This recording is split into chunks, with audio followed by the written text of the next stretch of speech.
I don't know when you're going to read this, but I can tell you when it started. I was out for a walk in the woods when the entity came for me. It was beyond a blur. It was, for lack of a better term, absence of meaning.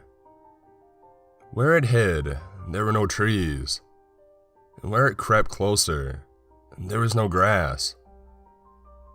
Through the arc it leapt for me. There was no breeze of motion. There was no air at all.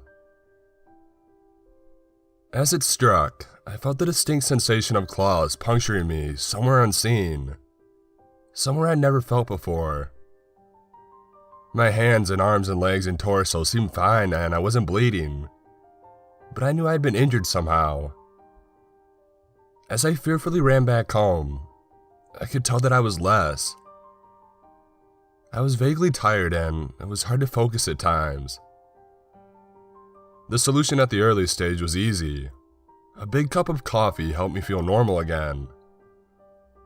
For a while, the subtle drain on my spirit became lost in the ebb and flow of caffeine in my system. You could say my life began that week. Actually, because that was when I met Mar. She and I got along great. Though to be honest, I'm pretty sure I fell in love with her over the phone before we even met. It was almost as if the strong emotions of that first week made the entity fight back. It was still with me, latched onto some invisible part of my being. The first few incidents were minor and I hardly worried about them. The color of my neighbor's car changed from dark blue to black one morning, and I stared at it before shaking my head and shrugging off the difference. 2 days later at work, a coworker's name changed from Fred to Dan. I carefully asked around, but everybody said that his name had always been Dan, and I figured that I'd just been mistaken. Then, as ridiculous as this sounds, I was peeing in my bathroom at home when I suddenly found myself on a random street. I was still in my pajamas, pants down and urinating, but now in full view of a dozen people at a bus stop. Horrified, I pulled up my clothes and ran before someone called the cops. I did manage to get home, but the experience forced me to admit that I was still in danger. The entity was doing something to me, and I didn't understand how to fight back. Mar showed up that evening, but she had her own key. "Hey," I asked her with confusion, "how'd you get that key?" She just laughed. "You're cute. Are you sure you're okay with this?" She opened the door and entered a room full of boxes. I know living together is a big step, especially when we've only been dating for 3 months. Living together? I'd literally just met her the week before. The thing was, my mom had always called me a smart cookie for a reason. I knew when to shut my yap. Instead of causing a scene, I told her everything was fine and I went straight to my room and I began investigating. My things were just as I had left them, with no sign of a 3-month gap in habitation. But I did find something out of the ordinary. The date. I shivered angrily as I processed the truth. The entity had eaten 3 months of my life. What the hell was I facing? What kind of creature could consume pieces of one's soul like that? I had missed the most exciting part of a new relationship, and I'd never understand any shared stories or inside jokes from that period. Something absurdly precious had been taken from me, and I was furious. That fury helped suppress the entity. I never imbibed in alcohol. I just drank coffee religiously. I checked the date every time I woke up. For 3 years, I managed to live each day while observing nothing more than minor alterations. A social fact here and there, someone's new job, how many kids they had, that sort of thing. The layout of nearby streets, the time my favorite television show aired, that kind of thing. Always, those changes reminded me the creature still had its claws sunk into my spirit. Not once in 3 years did I ever let myself zone out. One day, I grew careless. I let myself get into the season finale of my favorite show. It was gripping, a fantastic story. Right at the height of the action, a young boy came out to my lounger and shook my arm. Surprised, I asked, "Who are you? How did you get in here?" He laughed and smiled brightly. "Silly daddy." My heart sank in my chest. I knew immediately what had happened. After a few masked questions, I discovered that he was 2 years old and that he was my son. The agony and heartache filling my chest was nearly unbearable. Not only had I missed the birth of my son, I would never see or know the first years of his life. Mara and I had obviously gotten married and started a family in the time that I'd lost, and I had no idea what joys or pains those years contained. It was snowing outside.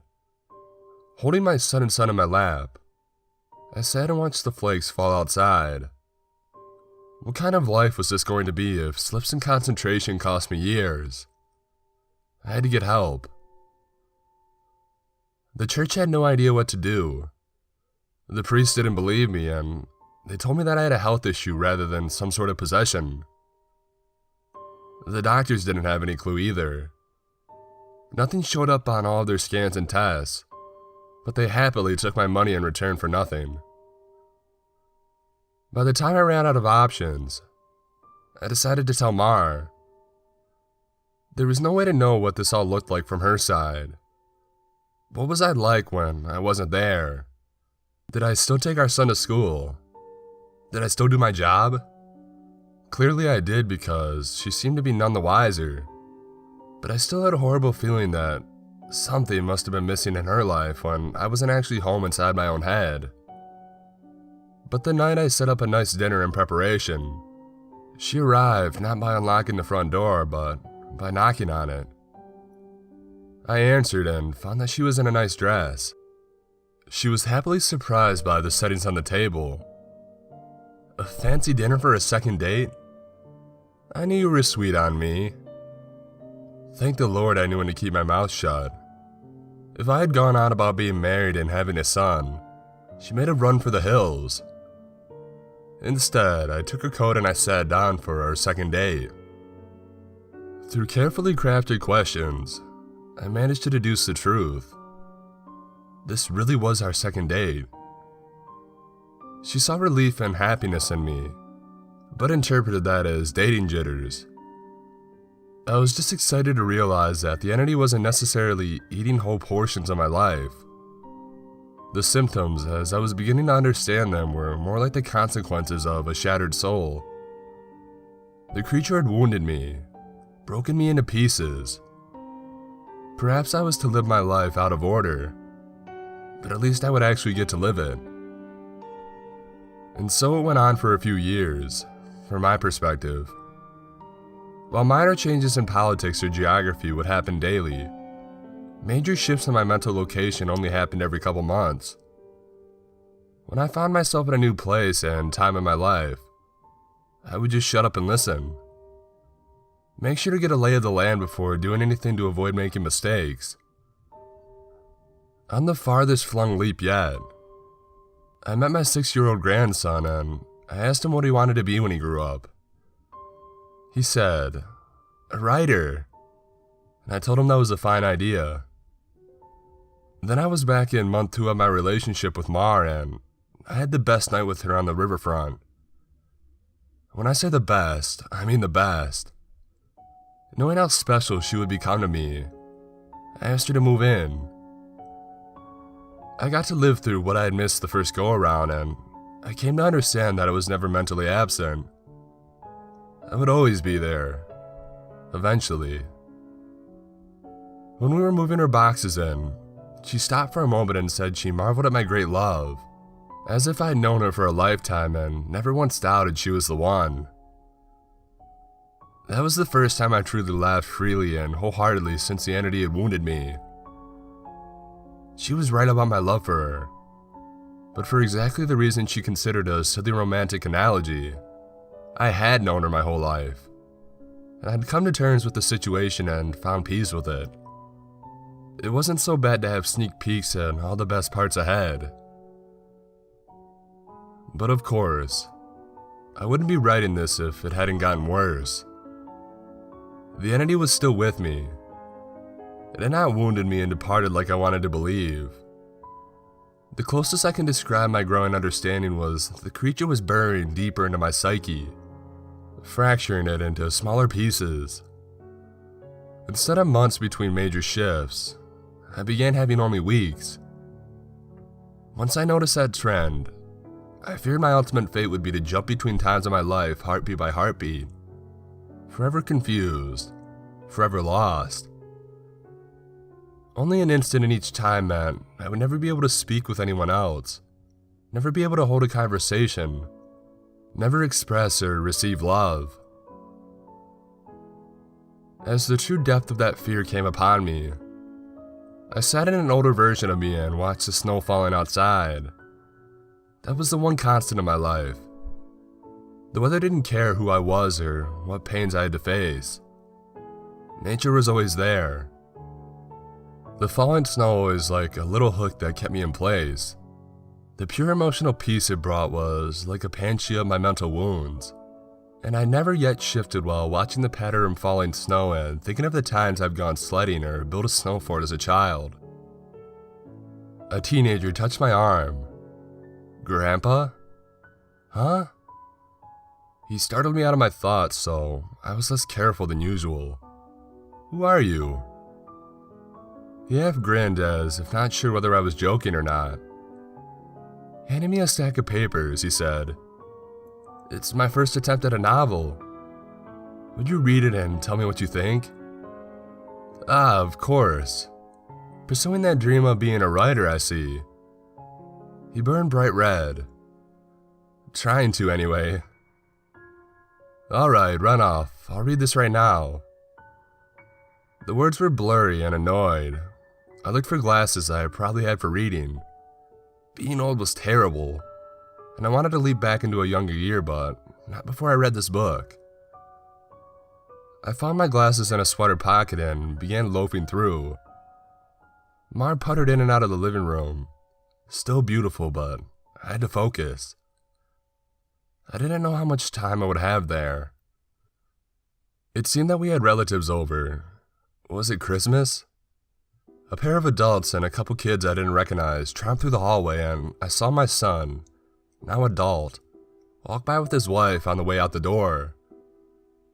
As a group, the extended family began sledding outside. And finally, I had finished reading the story, and I called out to my grandson. He rushed down the stairs and into the living room. "How was it?" "Well, it's terrible," I told him truthfully. "But it's terrible for all the right reasons. You're still a young man, so your characters behave like young people. But the structure of the story itself is very solid." I paused. "I didn't expect it to turn out to be a horror story." He nodded. "It's a reflection of the times. Expectations for the future are dismal, not hopeful like they used to be." "You're far too young to be aware like that," I told him. And an idea occurred to me. "If you're into horror, do you know anything about strange creatures?" "Sure, I read everything I can. I love it." Warily, I scanned the entrances to the living room. Everybody was busy outside. And for the first time, I opened up to someone in my life about what I was experiencing. In hushed tones, I told him about my fragmented consciousness. For a teenager, he took it well. "You're serious?" "Yes." He donned the determined look of a grown man accepting a quest. "I'll look into it and see what I can find out. You should start writing down everything you experience. Build some data. Maybe we can map your psychic wound." "Wow. Sounds like a plan."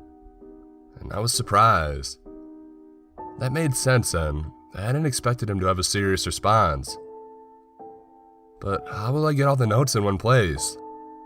"Let's come up with somewhere for you to leave them," he said, frowning with thought. Then I'll get them and we can trace the path you're taking through your own life. See if there's a pattern. For the first time since the situation had gotten worse, I felt hope again. How about under the stairs? Nobody ever goes under there. Sure. And he turned and left the living room. I peered after him. I heard him banging around near the stairs. And finally, he returned with a box, laid it on the carpet, and opened it up to reveal a bursting stack of papers. He exclaimed, "Holy crap!" But of course, being a teenager, he didn't really say crap. Taken aback, I blinked rapidly, forgiving his cousin because of the shock. Did I write those? He looked up at me with wonder. Yeah, or you will. You still have to write them and put them under the stairs after this. He gazed back down at the papers and then covered the box. So you probably shouldn't see what they say. That could get weird. That much I understood. Right. He gulped. There are like 50 boxes under there, all filled up like this. Deciphering these will take a very long time. His tone dropped to dead seriousness. But I will save you, Grandpa, because I don't think anybody else can. Tears flowed down my cheeks then, and I couldn't help but sob once or twice. I hadn't realized how lonely I'd become in my shifting prison of awareness until I finally had somebody who understood. Thank you. Thank you so much. And then I was young again, and at work on a random Tuesday. Once the sadness and the relief faded, anger and determination replaced them. After I finished my work, I grabbed some paper and began writing. While the weeks shifted around me, while those weeks became days and then hours, I wrote every single spare moment about when and where I thought I was. I put them under the stairs out of order, and my first box was actually the 13th, and my last box was the 1st. Once I had over 50 boxes written from my perspective, and once my shifting became a matter of minutes, I knew it was up to my grandson to take it from there. I put my head down and I stopped looking. I couldn't stand the river of changing awareness any longer. Names and places and dates and jobs and colors and people were all wrong and different. I'd never been older. I sat watching the snow fall. A man of at least 30 that I vaguely recognized entered the room. Come on, I think I finally figured it out. I was so frail that moving was painful. Are you him? Are you my grandson? Yes. He took me to a room filled with strange equipment and sat me in a rubber chair facing a large mirror twice the height of a man. The pattern finally revealed itself. How long have you worked on this? I asked him aghast. Tell me you didn't miss your life like I'm missing mine. His expression was both stone cold and furious. It'll be worth it. He brought 2 thin metal rods close to my arm and then nodded at the mirror. Look, this shock is carefully calibrated. The electric zap from the device was startling but not painful. In the mirror, I saw a rapid arcing light silhouette appear from above my head and shoulder. Electricity moved through the creature like a wave, briefly revealing the terrible nature of what was happening to me. A bulging leech-like mouth was wrapped around the back of my head, coming down to my eyebrows and touching each ear, and its slug-like body ran over my shoulder and into my very soul. It was a parasite, and it was feeding on my mind. My now adult grandson held my hand as I took in the horror. After a moment he asked, Removing it is going to hurt very badly. Are you up for this? Fearful, I asked, Is Mar here? His face softened. No, not for a few years now. I can tell from his reaction what had happened, but I didn't want it to be true. How? We have this conversation a lot, he responded. Are you sure you want to know? It never makes you feel better. Tears brimmed in my eyes. That I don't care if it hurts or if I die. I don't want to stay in a time where she's not alive. He made a sympathetic noise of understanding and then returned to his machines to hook several wires, diodes, and other bits of technology to my limbs and forehead. While he did so, he talked. I've worked for 2 decades to figure this out, and I've had a ton of help from other researchers of the occult. This parasite doesn't technically exist in our plane. It's one of the lesser spawns, and it feeds on the plexus of mind, soul, and quantum consciousness and reality.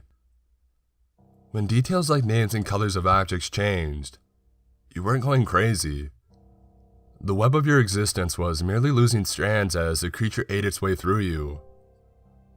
I didn't completely understand, and I looked up in confusion as he placed a circlet of electronics like a crown on my head, in exact line with where the parasite's mouth had ringed me. He paused his work and grew pale. I forget that you wouldn't know. You're lucky, believe me. After a deep breath, he began moving again and placed his fingers near a few switches. You ready? This is carefully tuned to make your nervous system extremely unappetizing to the parasite, but it's basically electric shock therapy.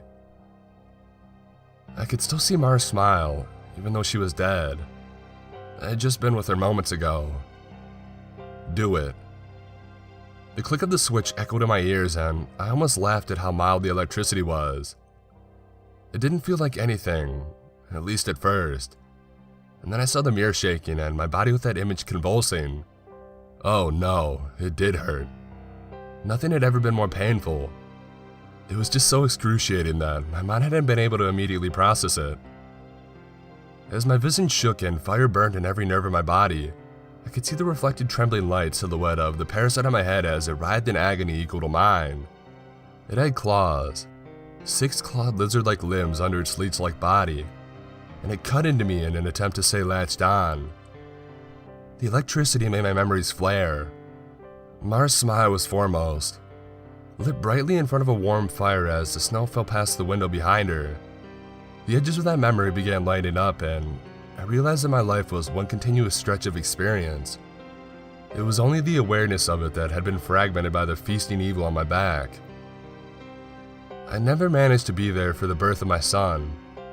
I jumped around it a dozen times, but never actually lived it. And for the first time, I got to hold Mara's hand and be there for her. No, no! That moment had shifted seamlessly into holding her hand as she lay in a hospital bed for a very different reason. Not this, God, why? It was so merciless to make me remember this. I broke down in tears as nurses rushed into the room. I didn't want to know. I didn't want to experience it. I'd seen all the good parts, but I hadn't wanted the worst part. The inevitable end that we all would face one day. It wasn't worth it. It was tainted. All that joy was given back 10,000-fold as pain. The fire in my body and my brain surged to sheer white torture, and I screamed. My scream faded into a surprised shout as the machine's electricity in the chair faded away. Snow was no longer falling around my life. I was out in the woods on a bright summer day. Oh God. I turned to see the creature approaching me. It was the same absence of meaning, the same blank on reality. It crept forward just like before, but this time, it hissed and it turned away. I stood astounded at being young again and freed from the parasite. My grandson had actually done it. He'd made me an unappetizing meal, so the predator of mind and soul had moved on in search of a different snack. I returned home in a daze. And while I was sitting there processing all that had happened, the phone rang. I looked at it in awe and sadness, and I knew who it was. It was Mar. Calling me for the first time for some trivial reason she'd admit 30 years later was made up just to talk to me. But all I could see was her lying in that hospital bed dying. It was going to end in unspeakable pain and loneliness. I would become an old man, left to sit by myself in an empty house, his soulmate gone long before him. At the end of it all, the only thing that I would have left, sitting and watching the falling snow. But now, thanks to my grandson, I would also have my memories. It would be a wild ride, no matter how it ended. On a sudden impulse, I picked up the phone, and with a smile I asked, "Hey, who's this?" Even though I already knew. Author's note. Together, my grandfather and I did set out to write the tale of his life. But unfortunately, his Alzheimer's disease progressed rapidly and we were never able to finish. He's still alive, but I imagine that, mentally, he's in a better place than the nursing home. I like to think he's back in his younger days, living life and being happy, because the reality is much colder. It's snowing today. He loves the snow. When I visited him, he didn't recognize me, but he did smile as he sat looking out the window.